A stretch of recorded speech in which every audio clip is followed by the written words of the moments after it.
Good afternoon, good morning, I guess I should say, everyone. Welcome to the Wedding Aficionado show here on YouTube, where I share some thoughts and ideas about wedding planning and how to make your wedding the best it can be. My name is Charles. I have been a wedding photographer for 20 plus years. I have photographed some of the smallest weddings you can imagine, all the way up to some of the most lavish you can possibly even think of. That has been in the media and the press and so on and so forth. So I've seen a lot of different things. I know that couples, no matter what the budget, no matter what walk of life, we all go through the same challenges, the same experiences leading up to the wedding day itself.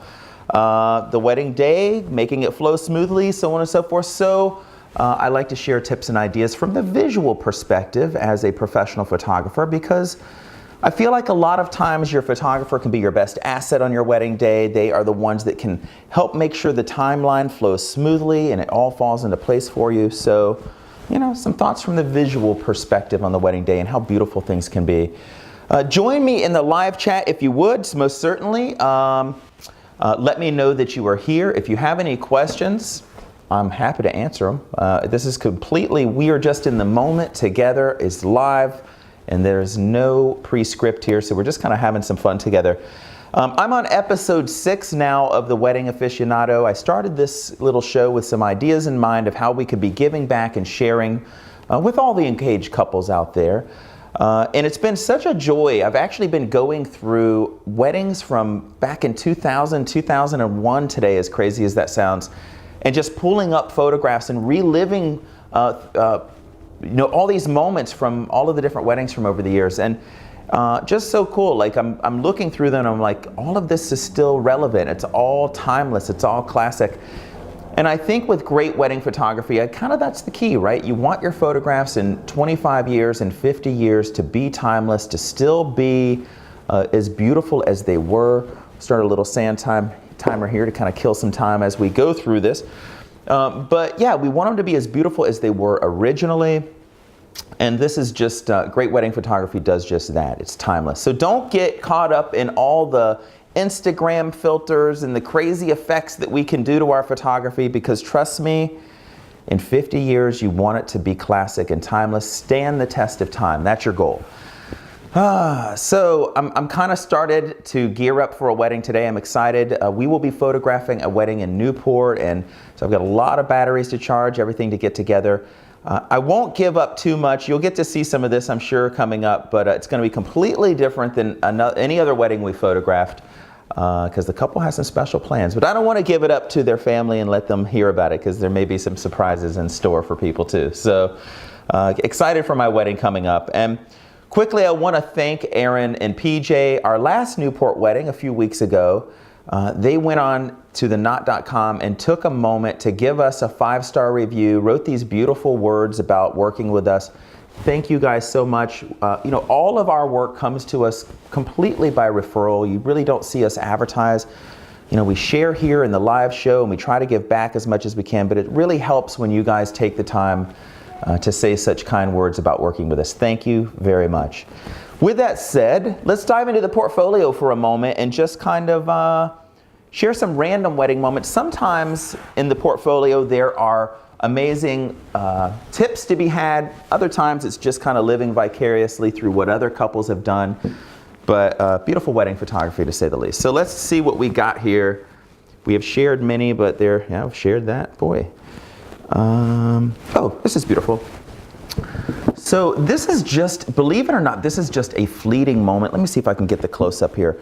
As we are walking out of the Dream Hotel after the portrait session was done, and the couple were just kind of on their way out, and I am literally click, click, click, click, click. But I love that the Dream Hotel downtown in New York has this beautiful kind of club environment, and really, really has some distinction to it. Very fashionable, very cosmopolitan. And as the couple walked out, they really had no idea the kind of photographs that we were creating in this moment. But yeah, capturing it as it happens, as they're on the move and on the go. Love that. Very fashionable wedding photograph. I love this too. This was captured in Central Park. We stopped into the Central Park Conservatory on the way to Cipriani 42nd Street. from a church in Long Island, and we did some beautiful portraits. Again, the couple just walking there together. I'm probably 300 feet away with a long lens. I love giving couples just some space and time to have moments together where they can say what they want to say and just be together in this moment. And so what a beautiful location. Highly recommend the Central Park Conservatory for Portraits in New York. A really great space. You do need a permit, so make sure to do that as well if you're planning ahead. One of my favorite bridal moments, probably of all time, this is a wedding that I photographed in Trinidad many years ago. And again, I'm probably 300 feet away from the bride. She is completely unaware of the camera. And she kind of lifted her hand and waved to family in just such a genuine moment. And I always say that you can tell the genuine moments, the ones where the photographer was not involved, the couple was not aware of the camera. And that's how I love to capture events, because the look in the eyes is so real, and I just love that about it. Over here, I just adore this. This is the same wedding, end of their reception. They had a big fireworks send-off right above the hotel there in Trinidad. And what a beautiful way to kind of close the wedding day experience for all the guests. Absolutely tremendous here. We got a little more time. The sand timer's still kicking, so let's see what we haven't done. Did that. Yeah. Some moments I'm just crazy about, and others I'm just like, well, am I going to really have anything to share? Did that earlier too. We're running out of photographs in this book of 500 pages. I love this too. Okay, so bride and groom are leaving the church here on the way out. I love these shots as couples leave their ceremony, always so subtle and soft. And just the opposite on this side. Our bride is looking out of the limo. She's about to go into the church. There's little nervous moments before the ceremony begins, but always makes for remarkable, beautiful photographs. Again, all of this very natural, really unposed, uncontrived, real moments from their wedding days. And man, what a joy to be a part of so many celebrations. Thank you to all of our couples who include us. We love our jobs, as you know. So let's dive into some other wedding moments. The topic at hand today, if you're just joining us, is thoughtful ways or creative ways to include family in your wedding experience, in your wedding day. Running the slideshow. Okay, we got it. So some of these will be obvious, but still beautiful photographs to look at. Others will be maybe not so obvious. So to kind of give you some thoughtful ideas of what you could do to include parents or other loved ones in your wedding. So here we go. I love this. I actually have shared this before, but I just love the photograph. Her father's leaning in. He's walking her down the aisle. You know, a lot of times our parents have thought of these moments even longer than we have and what this moment would be like. So I just love this beautiful glow, and it just kind of had a lot of feeling to it as she comes down the aisle with her father. These are pretty obvious, right? Of course, family walking the bride down the aisle, but also a lot of couples these days will not just have the father of the bride walk her down the aisle, but we will have both parents walking down the aisle. A lot of Jewish ceremonies that we do are just like that, kind of cultural that way. But I see that more and more. So dependent upon your relationships with both parents, there's nothing wrong with doing that. So sometimes it's just the father. Sometimes mom walks down the aisle as well. And then also the groom a lot of times will be walked down the aisle by both parents. And that's a beautiful way to start a ceremony. And I have also seen where the father of the groom, mother of the groom will walk the groom down about halfway and continue. And then the groom will wait halfway down the aisle as the bride and father of the bride kind of come down and they meet in the middle, which is kind of a beautiful way to do it, a little different from the norm of going all the way down the aisle. But however you choose to do it can be beautiful, but just know some thoughtful ways to kind of include everyone dependent upon your relationships. Let's dive into this here. This is a ceremony, a wedding ceremony that we photographed just maybe a month ago, 2 months ago, not long ago, for Karen and Marcel. And this is actually a renewal of their vows.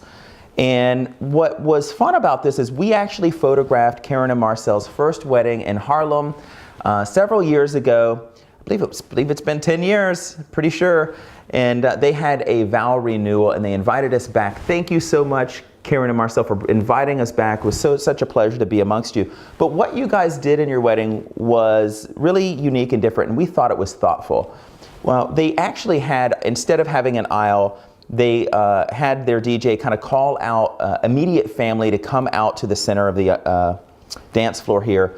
Family gathered really close to the bride and groom. Then they invited extended family, and then they invited guests that were at their first wedding, and then they invited everyone else. And just so rather than an aisle, it was just beautiful. Everybody kind of crowded around, and you could hear what everyone was saying, but more than that, you could really feel the emotion in the room. It was just so beautiful. And they have children now, of course, and their kids were involved too. Whether you are planning, whether you already have children, it's a vow renewal, or you're marrying into a family that already has children, include the kids. They love it. It's meaningful to them. And we want to include our children in everything we can, especially on the wedding day. And you can just feel how meaningful it is to them to be a part of this special experience as well. So this wedding was several years ago, and I remember it vividly because I believe it was at the Carlisle Hotel on the Upper East Side in Manhattan. And rather than getting ready and just kind of heading out the door, the bride and groom invited both sets of parents and some siblings to their suite. And they had just a quiet moment together to say some beautiful words, and they gave a toast. The father of the bride gave a toast. And it was just a beautiful moment. And I remember thinking, this is a great way to kind of kick off the wedding with family and to include them in a very emotional and meaningful way. And so just another thoughtful way that could be a little bit different, a little outside the norm, to include parents thoughtfully on the wedding day. Speaking of thoughtfully, I know we think a lot about having, mother of the bride helping the bride into her dress or with the earrings or things of that nature. But what I find here is it's so beautiful. We have mother of the groom helping him with his tie here. Here we see another mother groom, the groom helping him with his shirt. Even for the guys, I find more and more these days we'll have the parents of the groom, not just the guys all together, but the parents there, and I think that's another thoughtful way. I always say that couples should give themselves an opportunity to have space away from the drama of everybody else getting ready, and a lot of times with parents, they can be helpful in this situation to ease some thoughts and stress leading up to the wedding ceremony, and also just to be helpful. And they appreciate that opportunity to be with you in these thoughtful moments. So include them creatively that way. Here we have the parents of both bride and groom, mother of both bride and groom, kind of lighting the outside candles during the ceremony. This is pretty common, but it's always a beautiful photograph. And one of the keys here to this, because I've seen it done not really well and seen it done well many times, but it's important that the couple and parents go behind the table to light the candles so everyone can see, especially the photographer, because it does make for a beautiful, meaningful photograph. But this is another way that parents can be included in the ceremonial part of the wedding day. We talk a lot about the father, or I should say that the first look with the bride and groom. But I have to say, I love it when the father of the bride gets his moment to see the bride for the first time. And we can help you make that meaningful and magical as photographers, help you get that organized. And we're happy to do it for you because it leads to just beautiful words said. It leads to expressions and emotions that are just so real that nothing can replace it. Captured in photographs, it's just truly tremendous. And so think about that moment, having a specific thought of the father of the bride seeing you for the first time, or same thing for the groom. It could work either way. All of our couples, include your parents creatively.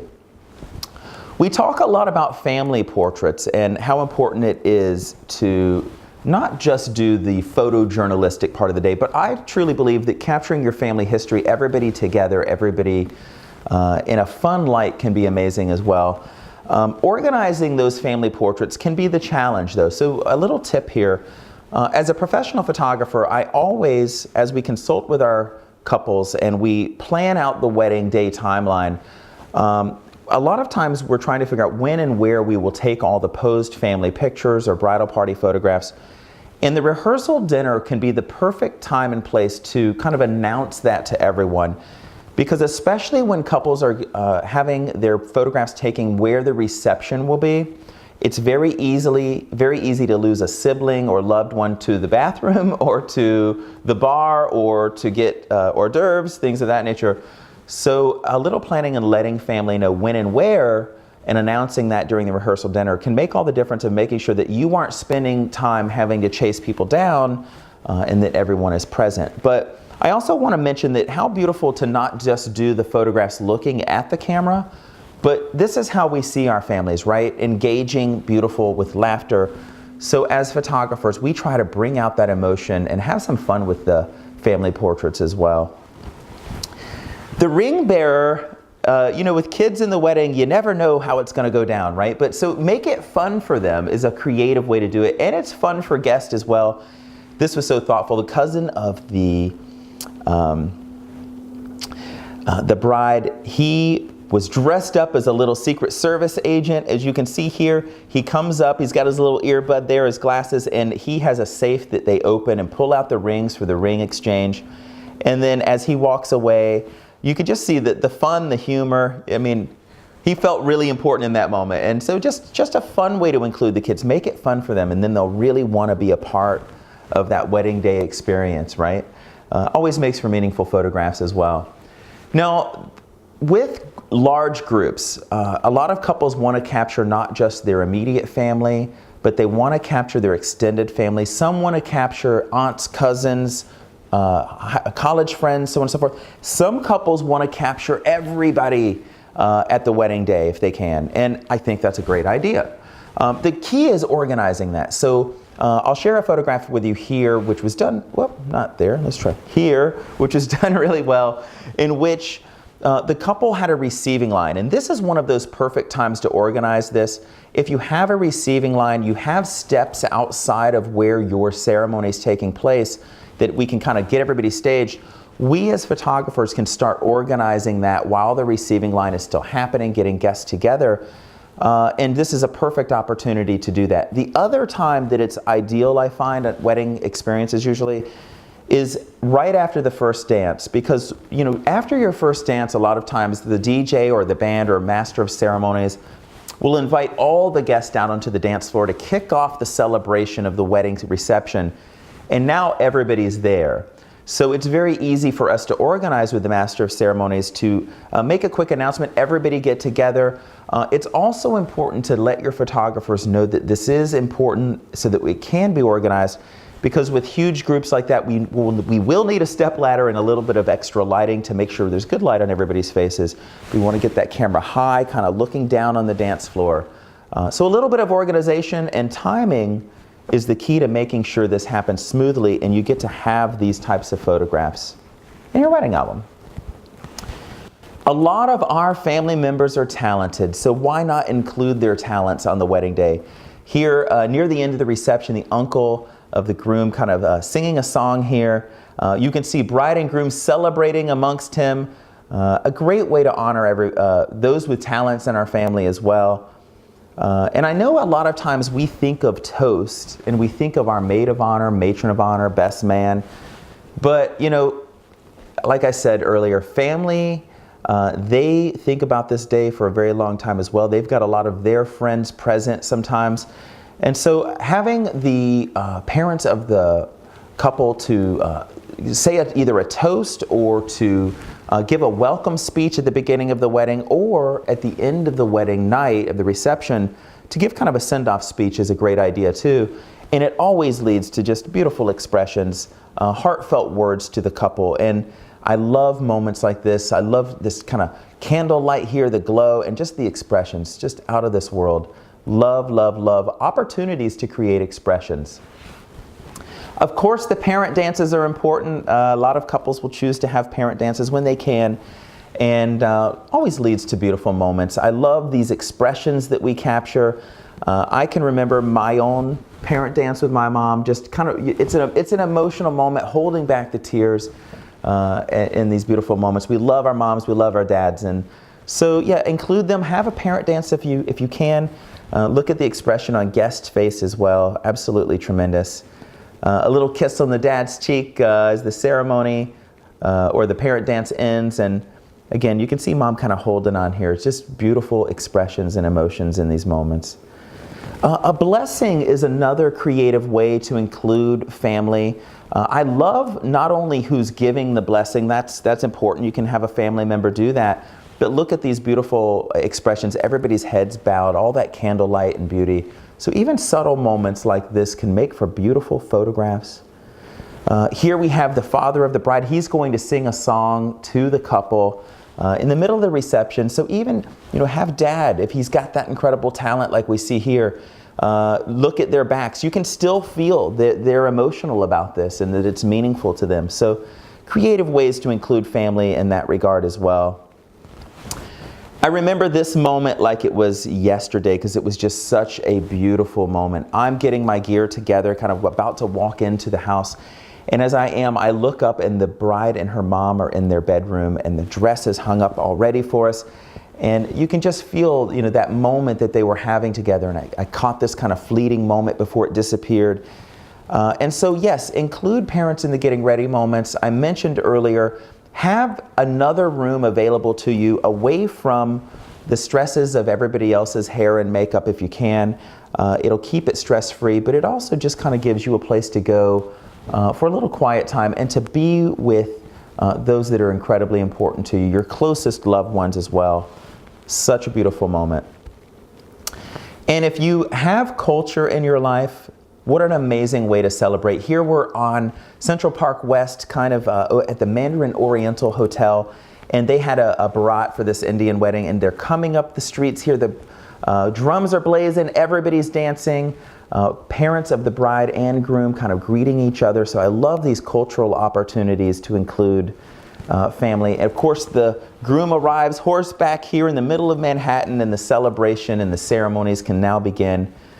And again, culturally or not, including family, especially if you are someone of faith, to have these meaningful, thoughtful blessings as well can be absolutely beautiful in the wedding ceremony, as well as a creative way to include family. So that's a wrap for this Wedding Wednesday. Just thoughtful ideas and creative ways to have family and loved ones included on the wedding day so that everybody feels important and that they feel a part of this experience. Thank you for joining me here today. Over in the chat here, we have a couple things. Ben, oh, hey Ben, thank you for joining me, appreciate it. What lenses do I use typically? Ben, I'm pretty crazy about all my lenses, but I typically find that I stick with prime lenses a lot. So the reason being is that I love to focus on the emotion of what's happening in the moment. And I find those prime lenses that open up wide, they allow more light in, they allow me to work more unobtrusively, but they also will blur backgrounds and lead the viewer's attention in the photography towards the emotion in the photographs. So more times than not, I shoot wide open with my photojournalism, especially because I want to lead the viewer towards the emotion of the photographs, and that's what allows me to do it. So maybe, I hope that helps a little bit, at least gives a little insight on that. I am going to go live again next week. We have Motivation Monday. I typically start out with that to kick off the work week, sending positive vibes out into the world in your direction as well.